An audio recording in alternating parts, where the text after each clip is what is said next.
What's up, everyone? Jason Gilbo here. With me is Matt Viselli breaking down top stacking options for tonight's slate.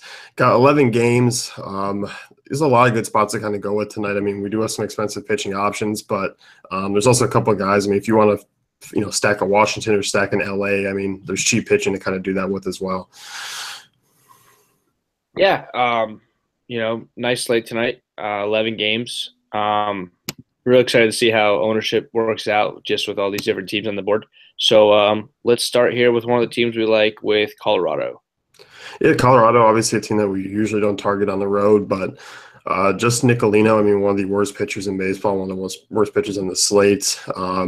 It puts, obviously the righties in play of, Reynolds, Story, Arenado, LeMahieu, but obviously I think even Blackman's a contrarian option to go because his price tag and even the lefty on lefty matchup.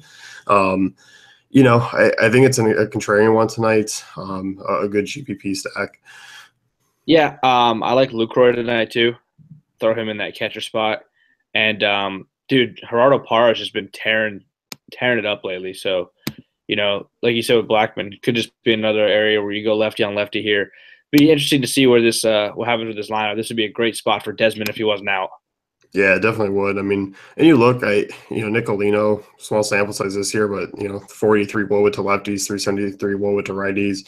Yeah, I mean, Parra 388 WOBA against lefties this year, Blackman 412. So it's not like those guys are slouches against left-handers.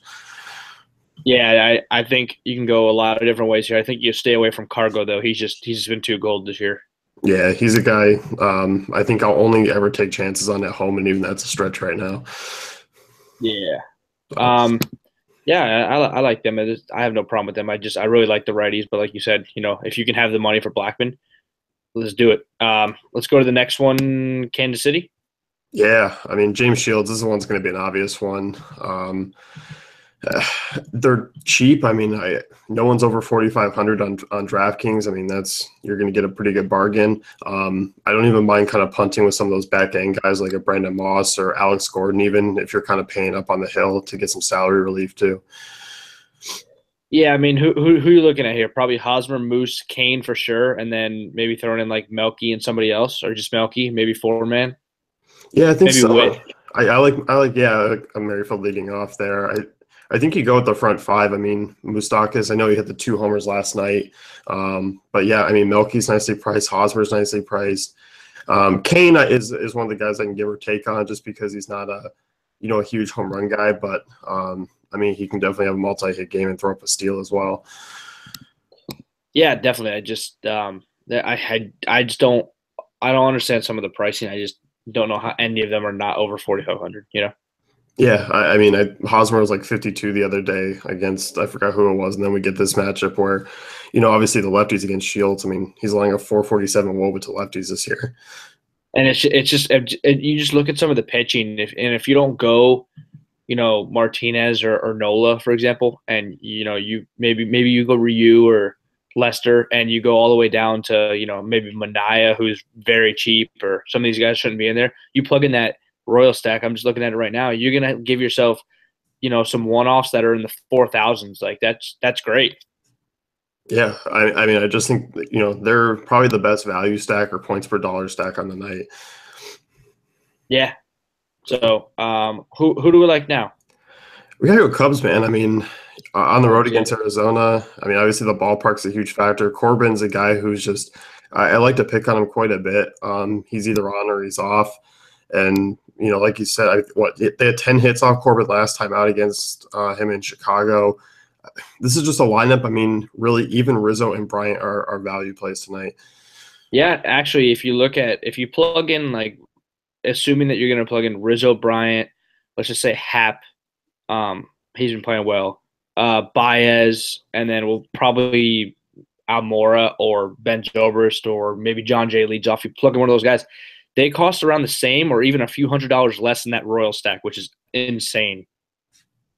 Yeah, I think for me, I mean, Cubs are going to be a team that I have a lot of exposure to tonight, whether it's stacking or just core plays in general because of some of their cheap one-offs and the fact that Bryant and Rizzo are still cheap because you look at them, I mean, you always bring this up. I mean, Rizzo, 413 WOBA, 298 ISO against lefties this year. I mean, he crushes them. He hits everybody, you know what I mean? Yeah, and I mean, getting these guys all cheap. Almora 408 woba with 200 ISO against lefties. Bias 370 woba with 298 ISO. I mean, there's so much power here. Bias can hit that long ball, or he can hit one in the gap. I mean, we could see another inside the Parker.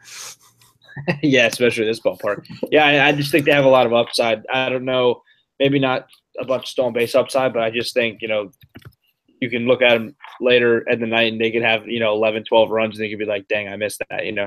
Yeah, no, I'm definitely with you. I think the Cubs come in as a great stack, and I think for me, I mean, they're probably just on par with the Royals. Yeah, those probably 1A and 1B for me. Yeah, I'm with you. And we both like Seattle as well. This is a team with a lot of lefties going up against JC Ramirez, who struggles against left-handers. Obviously not the best ballpark, but this is a good spot here. I mean, Ramirez, 377 WOBA to lefties, 263 ISO allowed. Cano, Alonso, Seager, Ben Gamel, and then obviously you can, one of Segura or Cruz, depending on what you want to do with your lineup in terms of pricing. But 1 through 6, I like this stack a lot. Yeah, I'd have to see maybe some stolen base numbers for JC Ramirez, see if really wants Segura, because, I mean, Cruz has just been swinging such a hot stick right now. Yeah, I mean, he's hard to leave out. But, if there were some stolen base numbers, I might consider maybe leaving out Gamble and throwing in Segura and having the two righties, Yeah. And, going Yanzo and Seager and Cano. We're talking, that's going to end up being 1 through 5 there, right? Yeah. Yeah, so, I mean, you can't go wrong with that. And like I always say, maybe Segura doesn't have the greatest matchup against JC Ramirez, but I'm playing the stack to go off and play the bullpen. So Right, and this is an average bullpen at best. yeah, exactly. So yeah, and as you said, I mean, Nelson Cruz 6 homers in his last 5 games. yeah, and I mean he had 2 doubles last night. I didn't see the first one, but the second one hit the top of the wall. Like he's stroking the ball right now. Yeah, he's on fire. So I like Seattle. I expect him to kind of go overlooked, especially guys. I think Cruz. I mean, I think he's pretty hot right now, but price tag might keep some people away. Seager, given that he's that close to Chris Bryant in pricing, I see him having a lot of low ownership. Cano will be popular, but I think Segura and Gamble, I mean, are going to be, not that high in ownership. So I think Seattle's a good GPP stack. And that's exactly what we want here. Yeah. So outside of that, though, I mean, we have LA, we have Washington. Usually those are 2 stacks that we do like to talk about. You can pay down and play them. I just think they're probably the obvious choices where this late in the season we don't need to break them down too much. Yeah, I mean, we were talking about before. Chris Stratton's a nobody. Washington always has good power. I mean, you can figure that out there. We're just trying to figure out some spots that I think. Honestly, I don't know anything about Stratton. And if the Washington's going to be high owned because they're like, who the hell is this guy? And it's Washington. I'd rather just play the Cubs, or the Royals. Yeah, I mean, you look at the Washington and won that lineup. It's always Brian Goodwin. He's always hit or miss. I mean, Wilmer Defoe, same thing. Zimmerman, Rendon, better off against lefties. I think for me, it's once again. I mean, you can play the 1 off of Bryce Harper. You can play the 2 off of him and Murphy. Yeah, I agree 100%. And I kind of feel the same with LA. Seager, Bellinger, they're super expensive. I don't mind a Grandal, but I think I'm just kind of using the 1-offs there. Yeah, I don't need to stack those teams, Yeah, I think they're just better kind of inclined at their prices for 1-offs or 2-offs. Yep, I agree. So, which team scores the most tonight? What do you got? Cubs? Yeah, I do. I hate doing that against a pitcher that they just went off against because then I think the pitcher's going to figure some things out.